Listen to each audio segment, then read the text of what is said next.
Un samedi de mobilisation en France et dans la région contre le projet de loi bioéthique qui reviendra à partir de mardi en deuxième lecture dans l'hémicycle du Sénat. Manifestation à Rennes, à Saint-Brieuc, mais aussi à Vannes.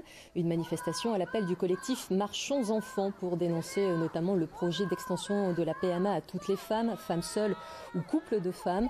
Ses opposants disent non à la PMA sans père. Notez qu'une contre-manifestation était organisée dans le même temps. Image de Catherine Basile et de Nicolas Corbard. Et je vous le disais, un rassemblement contre le projet de loi bioéthique était organisé aussi à Rennes, sauf que des incidents ont éclaté. Morgane Tréguette, Karine Andouche. D'un côté, les manifestants contre la loi bioéthique, un rassemblement autorisé et protégé par les forces de l'ordre. De l'autre, la contre-manifestation non déclarée en préfecture, visée par les canons à eau et les gaz lacrymogènes. Malgré les pressions que nous avons pour ne pas arriver sur la place où nous avions rendez-vous avec tous les gens qui voulaient venir, de plein de gens, des familles, des enfants, des jeunes, des plus âgés qui devaient venir, nous avons été empêchés de venir par des gens qui ne voulaient pas nous laisser être là. Je suis venu manifester aujourd'hui pour protéger la paternité, la famille. C'est des valeurs qui nous tiennent à cœur et on a envie de les défendre.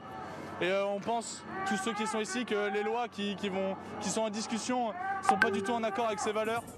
Au final, tout le monde aura respiré de la fumée. Au bout de quelques heures, pro et anti-PMA ont été dispersés. 3 personnes ont été interpellées.